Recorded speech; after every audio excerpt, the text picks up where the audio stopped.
మానవ జాతి మనుగడకే ప్రాణం పోసింది మగువా. త్యాగంలో అనురాగంలో తరగని పెన్నిది మగువా.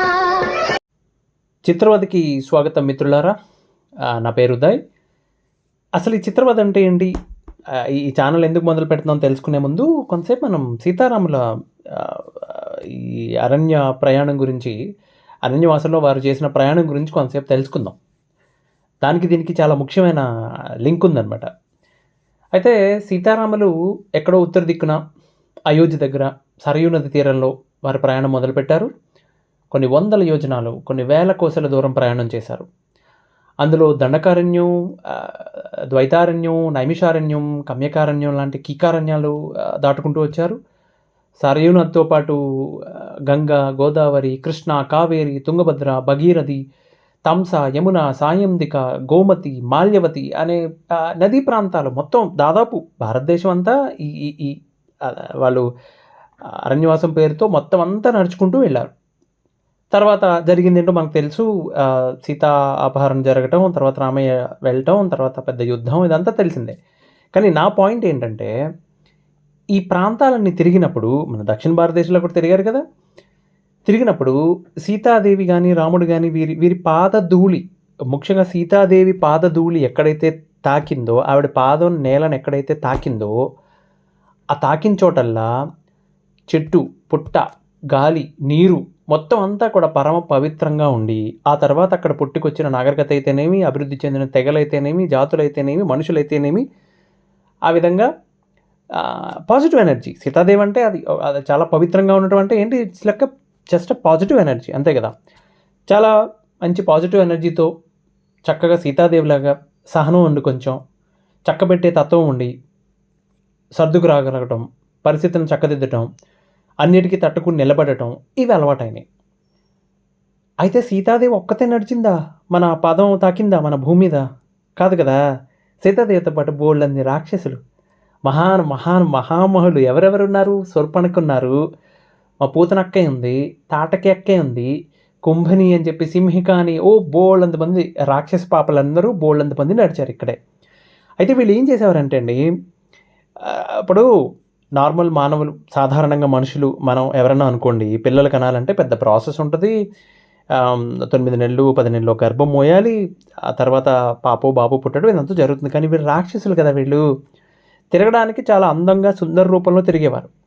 ఎక్కడైనా ఎవడన్నా కనబడితే, వీళ్ళకి మనసుకు నచ్చితే వాళ్ళతో కానిచ్చేయాల్సినవన్నీ కానిచ్చేసి, అంతా అయిపోయిన తర్వాత వాళ్ళు ఆ కార్యక్రమంలో ఉన్నప్పుడు కూడా వారి ఆలోచన ఎలా ఉండేదంటే, ఏమున్నాడు అసలు, ఎంత బలిష్టంగా ఉన్నాడు, వీడి మెడ నరం కొరికి రక్తం పీల్చితే అసలు ఏమన్నా ఉంటుందా అసలు, ఈ ఆలోచనలతో వాళ్ళు సంభోగం చేసినా సరే ఇలాగే చేసేవారు అనమాట మహానుభావులు. రాక్షసులు కదా, రాక్షస పిల్లలు కదా, అలాగే చేసేవారు. ఆ చేయటం వాళ్ళేం 9 నెలల గర్భం మోయటం ఇదేం ఉండదు, అంత మాయ కదా.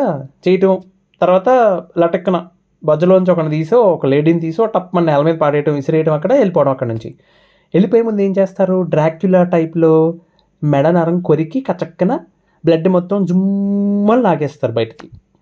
లాగేసి ఇవి చేసి వీళ్ళు చేసిన పనులు అనమాట, రాక్షసి పిల్లలు చేసిన పని, చంపి పాడేసేవారు. అయితే మరి ఆ అంశాలు కూడా తిరుగుతాయి కదండి, సీతాదేవితో పాటు ఈ అంశాలు కూడా తిరుగుతాయి కదా. ఇప్పుడున్న సమాజంలో 95% సీతమ్మ తల్లి అంశాలే ఉన్నాయండి.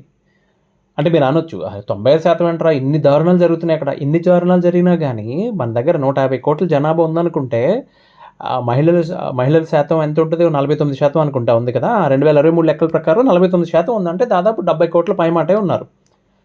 దాంట్లో 5% అంటే ఎంతమంది చూడండి, చాలా ఎక్కువ 5% అంటే, అవునా కదా. కాబట్టి 95% మాత్రం ఉత్తమంగా ఉన్నారు. మీరు చూడండి, అందరూ చక్కగా హాయిగా నవ్వుతూ అంటే ఆనందంగా సంతోషంగా ఉన్నారా తర్వాత విషయం. కానీ కొట్లాటలు కొట్టుకుని రోడ్డుకి ఎక్కకుండా గుట్టుగా మంచో చెడో కొట్లాటో మాట అనుకోవడం ఏం చేసినా ఇంట్లోనే చేస్తున్నారు, రోడ్డు మీద పడట్లా, ప్రశాంతంగా చేసుకుంటున్నారు కాపురాలు. కాబట్టి వాళ్ళందరూ సీతాదేవి వంశలేనండి. ఓకే, ఇదంతా ఎందుకు చెప్తున్నారు బాబు మాకు అని అడిగితే అక్కడికే వస్తున్నా. ఈ 5% ఉందారే, వారి గురించే మాట్లాడిపోతున్నాను నేను. ఈ రాక్షస పాపలు సమాజంలో అల్లకల్లోలం చేసేస్తున్నారండి. ఈ ఈ ఈ వారి వలన ఈ 5% రాక్షసుల వల్ల బాధించబడిన మహిళలు కానీ, పురుషులు కానీ, ముఖ్యంగా పురుషులు కానీ, వాళ్ళు ఎవరికన్నా సహాయం చేయడం కోసం ఏదో చిన్న ప్రయత్నం ఉండేది. అంటే దేని గురించి మాట్లాడిపోతున్నాం మనం? ఓకే, మనకు బోల్డన్ని చట్టాలు ఉన్నాయి. ఇప్పుడు ముఖ్యంగా తెలుసుకుంటే గృహహింస చట్టం అని ఒకటి ఉంది, తెలుసా మీకు? గృహహింస అంటే ఏంటి? గృహమునందు జరిగే హింస, సప్తమి తత్పురుష సమాసం, తెలుసా అండి? అదొకటి. తర్వాత వరకట్న నిషేధ చట్టం అని చెప్పి, కట్నం వారే ఇస్తారు, వద్దన్నా ఇస్తారు, తర్వాత కట్నం అడుగుతున్నాడని చెప్పి కేసేస్తారు. దీన్ని అంటే అవసరమైన వాళ్ళు వాడుకుంటే వేరే. ఇప్పుడు నా మగుడు రోజు సాయంత్రం ఇంటికి వచ్చి చితక్కొట్టేస్తున్నాడంటే అది వాళ్ళు వాడుకుంటే అది అందం, వాళ్ళు కాదండి. దీన్ని సెటిల్మెంట్ల కోసం వాడుకుంటున్నారు. ఓకే, కాబట్టి ఇలా సెటిల్మెంట్ కోసం వాడుకుంటున్నారు కాబట్టి అందుకే అన్నాను అల్లకొల్లాలం అనే మాట, అందుకే వాడాను నేను. మీరు డైరెక్ట్గా చూస్తున్నారు ఈ మధ్యన కొన్ని లైవ్ స్ట్రీమింగ్ కూడా ఇచ్చేస్తున్నారు, కోర్టులో జరిగే సంభాషణలు ఇవన్నీ. అయితే నేను చెప్పేది ఏంటంటే అండి, ప్రపంచంలో సాధించలేనిది, ఛేదించలేనిది ఏమన్నా ఉంది అంటే, అర్జునుడి బాణానికి కూడా అందనిది ఏమన్నా ఉంది అంటే అది మన భారతీయ న్యాయ వ్యవస్థ. అది ఇప్పుడు నేను ఇంతకుముందు సీతారాములు దాటారని చెప్తున్నాను చూడండి, ఆ వాటన్నిటికంటే కూడా అతిపెద్ద కీకారణ్యం, చాలా పెద్ద అరణ్యం అది. కొంతమంది తెలిసి, కొంతమంది పాపం తెలియక ఈ భారతీయ న్యాయ వ్యవస్థ అని ఈ అడవిలోకి వెళ్ళిపోతున్నారు. ఈ అడవి బాట పట్టకుండా కనీసం ఒక్క జంటనన్నా కాపాడగలిగితే మా జన్మ ధన్యమైనట్టు మేము భావిస్తామండి. దానికోసమే ఈ బుల్లి ప్రయత్నం. మీరు అడగచ్చు, దాని గురించి మాట్లాడడానికి నీకున్న అర్హతలు ఏమిటిరా అని చెప్పి. అరే బాబు, నేను ముఖ్యంగా చెప్పాలంటే ఒక మిడిల్ క్లాస్ అబ్బాయిని, ఒక సాఫ్ట్వేర్ ఇంజనీర్ని. ముఖ్యంగా ఇలాంటి తప్పుడు ఆరోపణలు ఎదుర్కొని నా మీద బోలెడని కేసులు వేయించుకుని, లోకల్ చిన్న ఊళ్ళలో ఉండే మెజిస్ట్రేట్ కోర్టు దగ్గర నుంచి హైకోర్టు వరకు, జిల్లా కోర్టు, సెషన్స్ కోర్టు, ఏ కోర్టు వదలలేదు, అన్ని కోర్టులు తిప్పుకుంటూ పోరాడి వారు చివరికి వాళ్ళే తిరిగి వచ్చి అరే సెటిల్మెంట్ చేసుకుందాం, పోనీ ఎంతో కొంత ఇవ్వని చెప్పినా సరే నేను ఇవ్వనని చెప్పి పోరాడి చివరికి నా మీద వేసిన అన్ని కేసుల్లో విజయం సాధించడం అంటే బెనిఫిట్ ఆఫ్ డౌట్, సరైన సాక్ష్యం లేకపోవడం ఇలా కాదండి. విజయం సాధించి తప్పు నాది కాదు, కేసు వేసిన వాళ్ళదే తప్పు, అది తప్పుడు కేసు అని చెప్పి నిరూపించి నేను బయటపడ్డాను. కాబట్టి నాకు మాట్లాడే అర్హత ఉందని నేను భావిస్తున్నాను. ఇక్కడ నుండి వచ్చే వీడియోస్ అన్నీ కూడా అంటే ఎవరికి అవసరం? ఈ చిత్రవద అనే ఛానల్ ఎవరికి అవసరం అంటే, ఇది అందరికీ అవసరం లేదండి. రెండు రకాలు. There are 2 types of categories. ఎవరు? 1 పెళ్ళి అయిన వారు, 2 పెళ్ళి కానివారు. ఈ ఇద్దరికి ముఖ్యంగా అవసరం.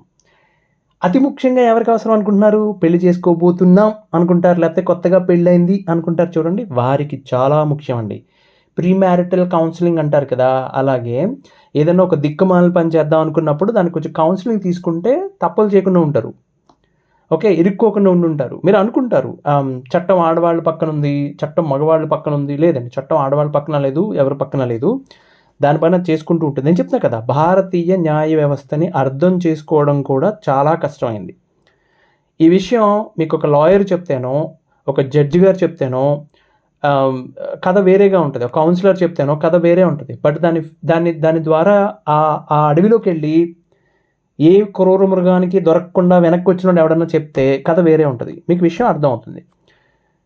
అంటే ఏమి ఎదురుపడలేదంటే ఎందుకు ఎదురుపడలేదు? బోల్డ్ని క్రూర మృగాలు, అబ్బో ఎదురుపడిని కొట్టేసి గీరేసి రెక్కేసి నానా పెంట అయింది. కానీ నెమ్మదిగా సహనంగా దాన్ని దాటుకుని వచ్చాం బయటికి.